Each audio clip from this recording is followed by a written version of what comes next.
Hello everybody, this is Hammer Striker here. I've got a couple of CZ pistols on the table. There have been several requests to compare these two. The smaller one right here is a CZ P-07, and this one does have the Omega trigger. It doesn't have the little ohm sign on it. Some models of the CZs that have the Omega trigger will have an ohm up here. This one doesn't, but it does have the Omega trigger. And then over here, its bigger brother, the CZ P-09, also with the Omega trigger without the ohm sign. The CZ tends to be a little bit inconsistent in how they label things, and both of these are chambered in 9mm. In fact, in general, CZ cite their specs and their naming conventions do make it a little difficult to pick out what it is you're actually getting a hold of. So the first thing we'll do is make sure that neither one of these is going to be bitey.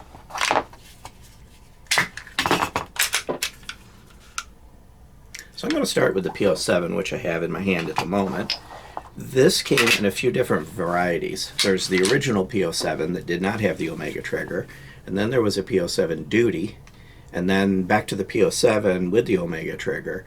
And if you're shopping for one of these, it can be fairly difficult to figure out what exactly it is you're getting. Their naming conventions are a little inconsistent. But all of the latest ones that are manufactured recently, both the P-07 and P-09, have that trigger. So you hear a lot of talk about the Omega trigger. It's a DASA action. Right now this one is cocked, so let me decock it. Or I could have, in the case of the way I've got mine set up, decocked it with the decocker. And that is one of the features of this gun, is it comes from the factory if it has the Omega trigger, with a decocker. So when I pull down on it, it decocks. When I let go, it releases. So it doesn't act as a thumb safety because it automatically releases itself.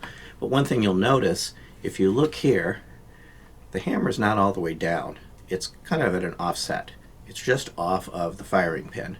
Versus if I manually cock it, pull the trigger, and let it down, it goes all the way down. And then I can thumb it back a little bit to that off position. The safe position for carrying this, and this is a drop safe weapon, it has the drop safety piston, and in the decocker mode it'll drop the hammer to this not quite a quarter cock position, and both the P-07 and P-09 do that. Or you can easily, without using any tools and using parts that come with the gun in the box, convert this to a manual safety, in which case you can put the safety on, it'll stay cocked and locked. So now you would put the safety on, cocked and locked, kind of like a 1911, or you can have the decocker version. Either way. But now that I've got this decocked, here's your take up. It's about a 7-pound pull. It's relatively smooth, and then it breaks. Bring it back out. There's the reset if it didn't cycle, but of course if you fired it, it's going to cycle. So I'm going to simulate that. So I'm going to fire it, cycle it. There's your reset, and it is not right on the brake. There's a bit of take up. And then at the very back, there's a little bit of creep and a nice about 3.5 pound brake. And I'll do that with the P-09 as well. About a 7-pound pull, fairly smooth. I'll cycle it. There's the reset. Again, you've got some take up, then you're back on the wall, and then a brake. Overall, both these guns have quite nice triggers. They're fairly easy to get back on target with them. And I pulled about similar groups with both of these. It depended on that individual group, how I was doing. It'll be a little bit more open or not. But comparing the video and remembering the range feel of these, it's kind of hard to say that one was better for me than the other as far as the ability to shoot accurately with it. The P-07 has a 15-round factory magazine that fits flush-ish. You'll see it comes flush with the back of the back strap, which by the way is replaceable on both of the guns. This one has the lanyard loop installed. That is also removable. And it comes with 3 back straps, a small, medium, and a large. The P-09 holds 19 rounds. And there's its magazine. Now if I had the lanyard loop on here, it would be a little bit, stick down a little bit, but you'll notice in the P-09 the end of the grip is more flush. It's kind of flat across, whereas on the P-07 it kind of hangs down a little bit. Now, just like many other manufacturers, Glock, Springfield, you can put the larger magazine in the smaller gun. So it will lock back, it will function properly. You can then have 19 rounds in a P-07, so if you were wanting to carry, P-07 might be a good choice. If you look, you get about 2 3/4 finger grip. I've got average size hands. If you've got really large hands, you might find yourself down here. And if you've got the flush magazine in it, your pinky can actually sit on that lip a little bit, and you do get a full 3-finger grip. So you could have your 15 round mag as your primary mag, your backup mag as the 19 round, and have that flexible capacity. On the P-09, I don't care how big your hand is, unless you're completely a gorilla, you've got a full 3-finger grip on the P-09. They both have Picatinny rails. Of course, there's more slots on the Picatinny rail on the P-09 because it's just overall bigger. But when you look at them, it's kind of like comparing a couple of twins and one's just a few inches taller than the other. They really look like the same gun, and fundamentally they are, other than the size. So I kind of mentioned dimensions. Let's actually talk about the dimensions. First thing I'll do is I'll set them on their back. And what you're going to see is that the P-07 is 7.2 inches front to back, and the P-09 is 8.1 inches front to back, and that includes the beaver tail, which both of them have roughly the same beaver tail size. If I turn them this way, you can see the thickness is identical on both of them. One, the hammer happens to be back, but the thickness is 1.46. There's no difference in thickness. And the height of the grip, there is a bit of a difference there, of course. The height of the P-07 is 5.3 inches, and the P-09 is 5.79 inches. So putting these in perspective of something you might be easily able to find at your local gun store, if I set them muzzle down, you can see where they kind of come up along on each side on each other. Now, to put these in perspective, if you were to go to your local gun shop and try to figure out, how big are these when you're looking at them, taking it from numbers, this is about the size of a Glock 17. It's a little bit shorter length front to back and a little bit taller grip, and this is similarly about the size of a Glock 19. Again, a little bit shorter this way, a little bit taller this way. So when you want to look to see how big are these guns, those two Glocks would give you a rough approximation. The weight on these, they're both a little bit heavier than your typical polymer Wonder. This one is 27.7 ounces, the P-07, and it's 31 ounces for the P-09, but they don't feel heavy. They're well balanced. When you pick them up, they sit well in your hand. They feel solid. You don't feel like you're holding on to something flimsy, but it also doesn't feel like you're holding on to a high point. They're well contoured. Both of them have nice grip texture, and the back straps are textured well as the front strap. Let's talk about the sights for a second. The sights were very easy to see at the range. They're 3-dot sights. I can get them to line up.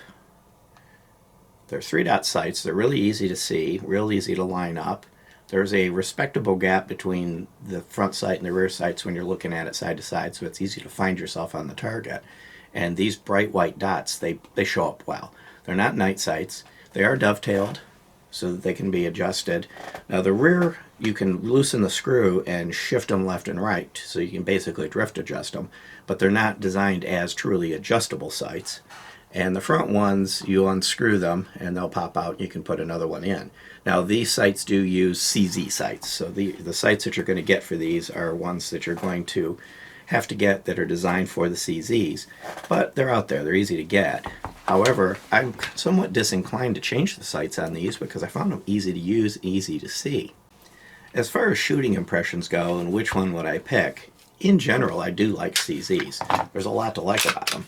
One thing you're going to notice is the rails are on the outside, so it sits the slide down inside of the frame.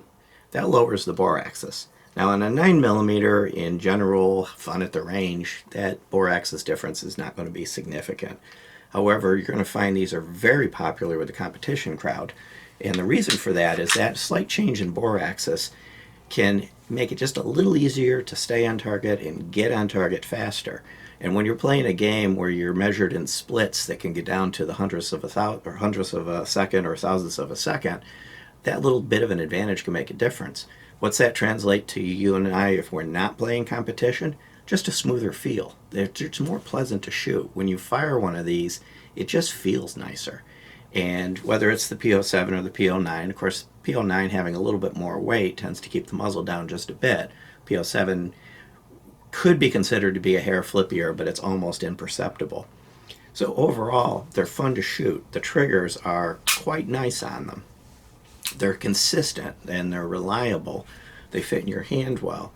So there's a lot to like about these CZs. The price of them, MSRP on the P-07 is $510, $530 on the P-09. Right now, if you can find one, the CZs can be tough to find. If you can find one, you're probably going to pay close to $500. When we're not in a crisis situation where everything that goes bang is being sold at whatever price it'll go for, you could probably get these in the mid-4s, either one of these two. One of the things you'll find with CZ is availability tends to be a little difficult. They make them in batches, they ship them over here in batches, they're available till they're gone, and they're almost like they're available everywhere, and then they're not available anywhere, that they just kind of disappear. And they're made in the Czech Republic, as you can see here. Very, very high quality guns, both of them. And very well manufactured, very smooth, and very easy to live with. Now, if you're looking to say, I want to buy one of these, because my budget lets me have one, which one should I get? Unless you're going to do hardcore competition where you'd want the P-09, I'd recommend the P-07. You've got your 3-finger grip, you've got the ability to have the additional capacity, still exceptionally controllable even in the slightly smaller size, well balanced and comfortable. The P-07 is probably the sweet spot of the two. Just trying to make sure that you don't get one of the older versions or the duty version that doesn't have the Omega trigger. The triggers aren't as nice on the original triggers, and you don't get the ability to do the toolless change between decocker and thumb safety to whichever your personal preference is. So overall, between the two, I would say the P-07 would be the winner. Beyond that, if you like our videos, please give us a thumbs up. Share, subscribe, click that bell up there to be notified if you do. Check us out on Instagram, Facebook, Patreon, Twitter, kind of all over the place. And thank you.